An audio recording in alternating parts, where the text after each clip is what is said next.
إن الحمد لله نحمده ونستعينه ونستغفره ونعوذ بالله من شرور أنفسنا ومن سيئات أعمالنا من يهده الله فلا مضل له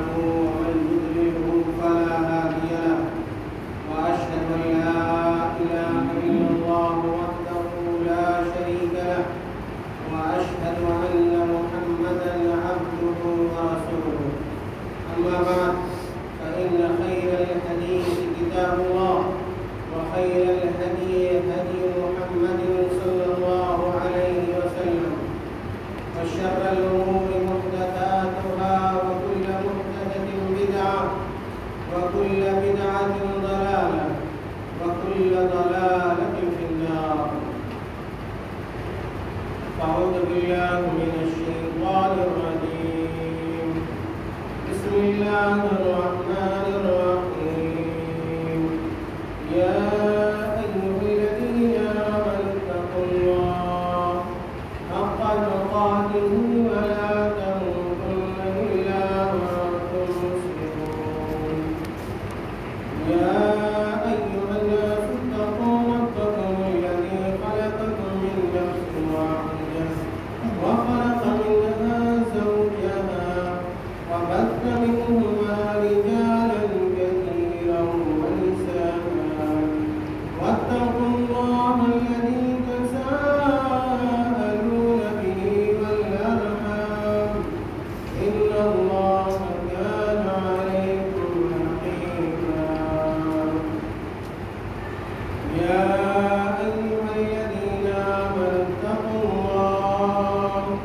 وقولوا قولا سديدا يصلح لكم أعمالكم ويغفر لكم ذنوبكم ومن يطع الله ورسوله فقد فاز فوزا عظيما. وقال تعالى في مقام آخر والسابقون الأولون من المهاجرين والأنصار والذين اتبعوهم بإحسان رضي الله عنهم ورضوا عنه وأعد لهم جنات تجري تحتها الأنهار خالدين فيها أبدا ذلك الفوز العظيم. محترم حاضرین کرام، بزرگوں،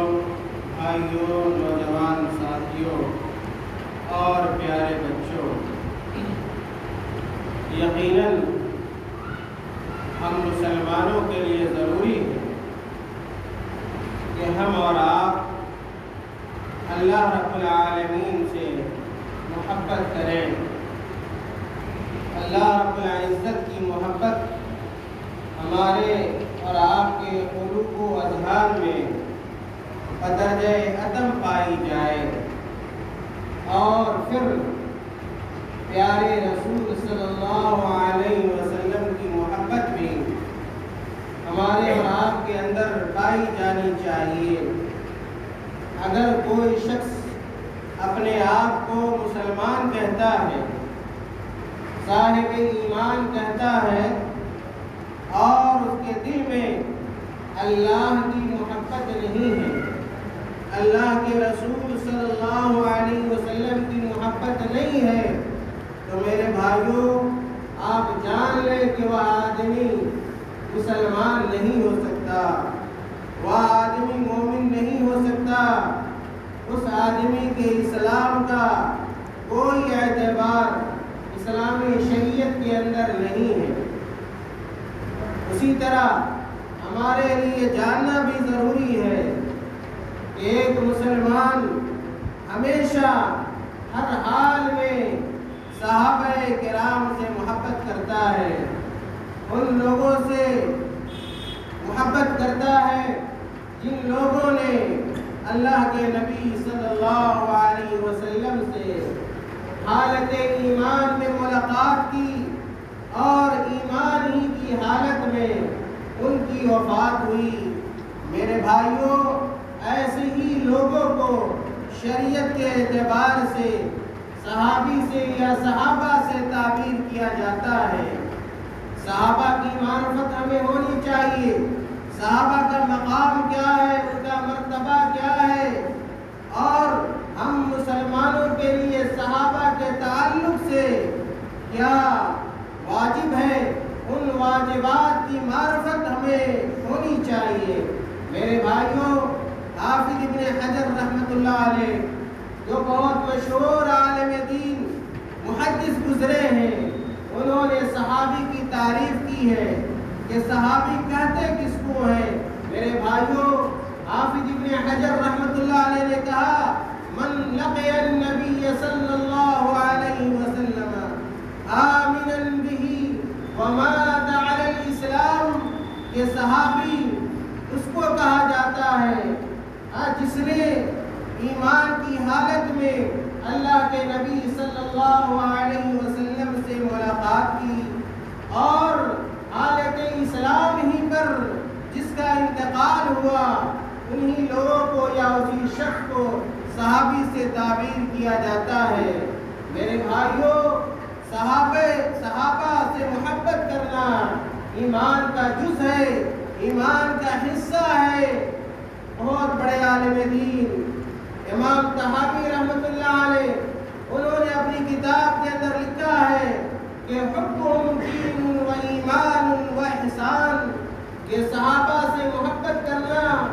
صحابہ کو دل و جان سے چاہنا، یہ دین کا حصہ ہے، شریعت کا حصہ ہے۔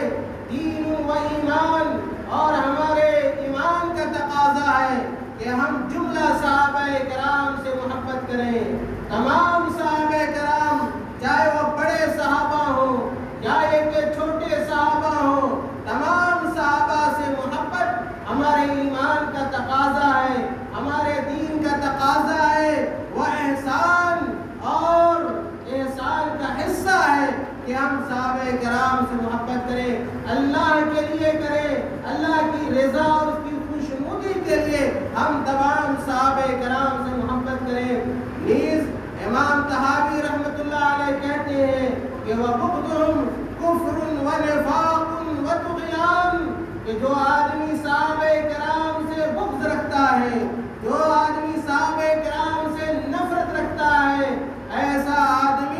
ایسے آدمی کا یہ عمل کفر ہے، ایسا آدمی دار اسلام سے خارج ہو جاتا ہے، ایسا آدمی دین اسلام سے نکل جاتا ہے، اور وہ اس آدمی کا شمار منافقوں میں ہوتا ہے۔ وطغیان، اور صحابہ کرام سے بغض رکھنا، صحابہ کرام سے دشمنی رکھنا بہت بڑی میرے بھائیوں سرکشی ہے، بہت بڑا ظلم ہے، بہت بڑی زیادتی ہے۔ ایسے عمل سے ہمیں دور رہنا چاہیے، ایسے عمل سے ہمیں اجتناب کرنا چاہیے۔ میرے بھائیوں، پتہ چلا کہ صحابہ کرام کی محبت، صحابہ کرام سے محبت کرنا، یہ ہمارے دین کا، ایمان کا، اسلام کا حصہ ہے۔ اور جو شخص صحابہ کرام سے محبت نہیں کرتا، وہ اسلام سے خارج ہو جاتا ہے، اسلام سے نکل جاتا ہے، اور وہ منافق ہو جاتا ہے۔ میرے بھائیوں، اللہ کے نبی صلی اللہ علیہ وسلم نے اپنی ایک حدیث کے اندر بیان فرمایا کہ جو لوگ صحابہ کرام سے محبت کرتے ہیں، میں ان لوگوں سے محبت کرتا ہوں، اور جو لوگ صحابہ کرام سے نفرت کرتے ہیں، میں ان سے نفرت کرتا ہوں، اور جن سے اللہ کے نبی صلی اللہ علیہ وسلم نفرت کریں، اور اللہ کے نبی صلی اللہ علیہ وسلم جن سے دوری اختیار کرے، اللہ رب العالمین بھی ایسے لوگوں سے میرے بھائیوں دور رہتا ہے۔ جب ہم اور آپ قرآن کریم پڑھیں گے، اللہ کے نبی صلی اللہ علیہ وسلم کی حدیثوں کا جائزہ لیں گے، تو پتہ چلے گا کہ درجنوں آیتوں میں اللہ رب العالمین نے صحابہ کرام کی فضیلت بیان کی ہے، صحابہ کرام کے مقام اور مرتبے کو بیان کیا گیا ہے۔ اللہ کے نبی صلی اللہ علیہ وسلم کی بھی درجنوں حدیثیں ہیں، جن حدیثوں سے صحابہ کرام کی فضیلت کا میرے بھائی کو پتہ چلتا ہے۔ انہی آیتوں میں سے جو قرآن کریم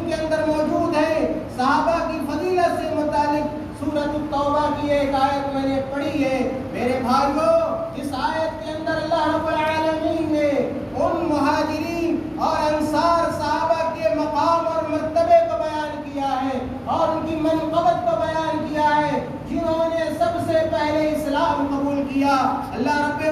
رب العزت بیان فرماتے ہیں والسابقون الاولون من المہاجرین والانصار، وہ لوگ جو مہاجرین میں سے یا ایک انصار میں سے جنہوں نے اسلام کی طرف سبقت کیا، جنہوں نے سب سے پہلے اسلام کو اپنے گلے سے لگایا، والذین اتبعوہم بإحسان، اور وہ لوگ جنہوں نے مہاجرین صحابہ اور انصار صحابہ کی اتباع کی، ان کی پیروی کی، ان کے نقش قدم پر چلے۔ اللہ رب العالمین کہتے ہیں رضی اللہ عنہم، رضی اللہ عنہم، ایسے تمام لوگوں سے اللہ رب العالمین راضی ہو گیا، اللہ رب العالمین خوش ہو گیا۔ میرے بھائیوں، اللہ رب العالمین نے صحابہ کرام سے اپنی رضامندی کی شہادت کو اس آیت کریمہ کے اندر بیان کیا ہے، سرٹیفکیٹ ادا کیا ہے کہ اللہ رب العالمین مہاجرین صحابہ سے بھی راضی ہوا، انصار صحابہ سے بھی راضی ہوا۔ اور آپ کو پتا ہے، آپ جانتے ہوں گے کہ مہاجرین صحابہ ان صحابہ کو کہا جاتا ہے جنہوں نے اللہ رب العالمین کی خاطر، دین اسلام کی خاطر اور ایمان کی خاطر اپنے گھر و بار کو چھوڑا، اپنے بال بچوں کو چھوڑا، اپنے خیش و اقارب کو چھوڑا اور دکھ درد برداشت کر کے جو مکہ سے مدینہ گئے، ایسے تمام لوگوں کو مہاجرین صحابہ سے میرے بھائیوں یاد کیا جاتا ہے، انہیں جانا جاتا ہے۔ اسی طرح انصار صحابہ یا انصاری صحابہ ان صحابہ کرام کو کہا جاتا ہے جو مدینے میں آباد تھے اور جن لوگوں نے مہاجرین صحابہ کا استقبال کیا، اپنے ہاتھوں پہ اور اپنے سروں پہ بٹھایا اور اپنے مال و دولت کے اندر ایسے مہاجرین صحابہ کو حصہ دار بنایا، یہاں تک کہ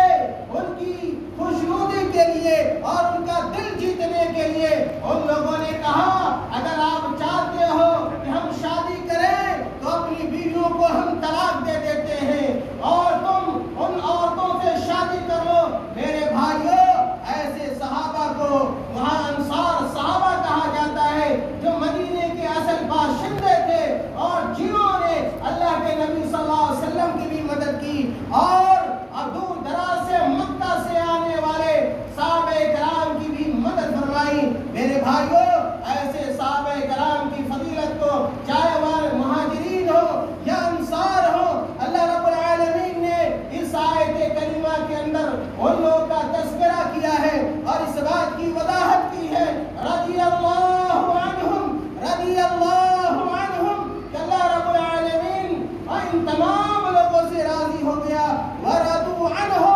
اور جو مہاجرین صحابہ ہیں، انصار صحابہ ہیں، وہ لوگ بھی اللہ رب العالمین سے راضی ہو گئے۔ وَعَدَّ لَهُمْ جَنَّاتٍ تَجْرِي تَحْتَهَا الْأَنْهَارُ۔ میرے بھائیوں، صحابہ کے مقام کو دیکھو،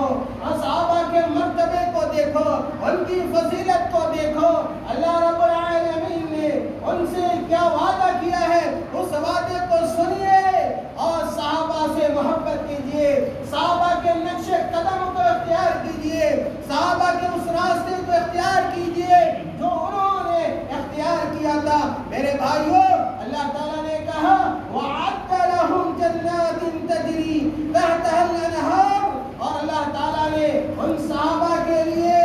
ایسی جنتیں بنائی ہیں، ایسے باغات تیار کر رکھے ہیں، ایسا باغ و بہار ہوگا دن قیامت میں جس کے نیچے سے میرے بھائیوں نہریں جاری ہوں گی، فوارے بہ رہے ہوں گے، ایسا باغ و بہار اللہ رب العالمین صحابہ کرام کو آخرت میں دے گا، خالدین فیہا ابدا۔ اور اللہ تعالیٰ نے کہا کہ جو نعمتیں صحابہ کرام کو ملیں گی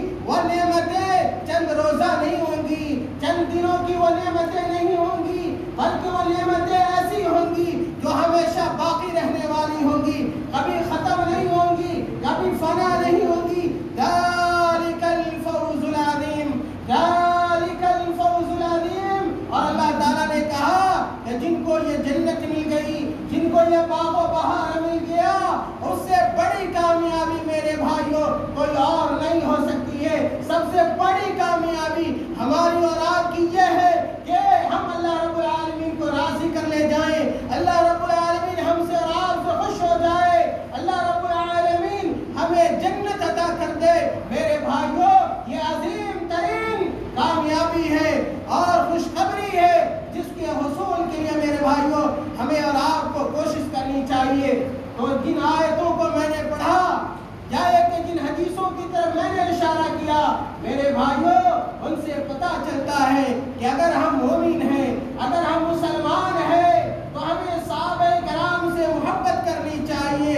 اور بالخصوص خلفائے راشدین سے، حضرت ابو بکر رضی اللہ تعالی عنہ سے، حضرت عمر رضی اللہ تعالی عنہ سے، حضرت عثمان بن عفان رضی اللہ تعالی عنہ سے، حضرت علی بن ابی طالب رضی اللہ تعالی عنہ سے، اور انہی صحابہ کرام کو خلفائے راشدین سے میرے بھائیوں تعبیر کیا جاتا ہے۔ ان صحابہ کرام کے بڑے احسانات ہمارے اور آپ کے اوپر ہیں، تمام مسلمانوں کے اوپر ہیں، پوری امت اسلامیہ کے اوپر ہے کہ کس طرح دین کو ان لوگوں نے سنبھالا اور دین کو اللہ کے نبی صلی اللہ علیہ وسلم سے سیکھا، ان کے قریب ہو کر دین کو جانا، اور بلا کسی کمی کے، بلا کسی پیشی کے ان لوگوں نے، خلفائے راشدین نے اور دیگر صحابہ کرام نے دین کو اکمل صورت میں اور صحیح صورت میں ہم تک پہنچایا۔ اس لیے میرے بھائیوں ان کی قربانیوں کا، ان کی محنتوں کا یہ تقاضا ہے کہ ہم ان سے محبت کریں، اور بالخصوص خلفائے راشدین سے، عشرہ مبشرہ سے، جن کو اللہ رب العالمین نے اس دنیا کے اندر ہی جنت کی بشارت عطا فرما دی۔ میرے بھائیوں آج کے خطبے میں میں یہ چاہتا ہوں کہ حضرت ابو بکر رضی اللہ تعالی عنہ کے بارے میں کچھ ان کی فضیلت آپ کے سامنے بیان کی جائے، ان کی منقبت کو بیان کیا جائے، جس کا تذکرہ اللہ رب العالمین نے قرآن کریم کے اندر کیا ہے، یا کہ اللہ کے نبی صلی اللہ علیہ وسلم نے ان کی فضیلت کو بیان کیا ہے۔ میرے بھائیوں حضرت ابو بکر رضی اللہ تعالیٰ عنہ جو اسلام کے پہلے خلیفہ ہیں، اسلام کے پہلے خلیفہ ہیں، بڑے عابد و زاہد انسان تھے، ان کے تعلق سے آتا ہے کہ زمانے جاہلیت میں بھی جب ہر چیزیں حلال تھی، حلال و حرام کی تمیز نہیں کی جاتی تھی، ایسے ماحول میں اور ایسے وقت میں جبکہ خوب شراب پیا جاتا تھا، میرے بھائیوں حضرت ابو بکر رضی اللہ تعالیٰ عنہ زمانے جاہلیت میں بھی، اسلام سے قبل بھی کبھی انہوں نے شراب کو ہاتھ نہیں لگایا، شراب کو کے قریب نہیں ہوئے، حالانکہ ہر گھر میں شراب پایا جاتا تھا، ہر شخص تقریباً یا یوں کہیں کہ اکثر و بیشتر لوگ شراب کے رسیا تھے، شراب کے دل دادا تھے، لیکن حضرت ابو بکر رضی اللہ تعالیٰ عنہ نے کبھی شراب نہیں پیا۔ اسی طرح وہ زمانے جاہلیت میں لوگ بتوں کی عبادت کیا کرتے تھے، لیکن حضرت ابو بکر رضی اللہ تعالیٰ عنہ نے کبھی کسی بت کی عبادت نہیں کی، کسی بت کے قریب نہیں گئے۔ یہ ابو بکر رضی اللہ تعالیٰ عنہ ہے جو اسلام سے قبل بھی ایک خوبصورت شخصیت کے حامل تھے، اور اسلام لانے کے بعد حضرت ابو بکر رضی اللہ تعالیٰ عنہ کے اخلاق و کردار میں مزید اضافہ ہوا، اور ابو بکر رضی اللہ تعالیٰ عنہ بچپن سے اللہ کے نبی صلی اللہ علیہ وسلم کے دوست تھے، اللہ کے نبی صلی اللہ علیہ وسلم کے رفیق تھے، اور اللہ کے نبی صلی اللہ علیہ وسلم کی ولادت کے 3 سالوں کے بعد حضرت ابو بکر رضی اللہ تعالیٰ عنہ کی ولادت ہوئی۔ اور آپ کو یہ جاننا چاہیے کہ جتنی عمر اللہ کے نبی صلی اللہ علیہ وسلم نے پائی، اتنی ہی عمر 63 سال کی عمر میں حضرت ابو بکر رضی اللہ تعالیٰ عنہ کا انتقال بھی ہوا۔ میرے بھائیوں اور اچھا شعر حضرت عمر رضی اللہ تعالیٰ عنہ کے بارے میں عربی زبان میں لکھا گیا کہ وَبَعْدَهُ الْخَلِيفَةُ الشَّفِيقُ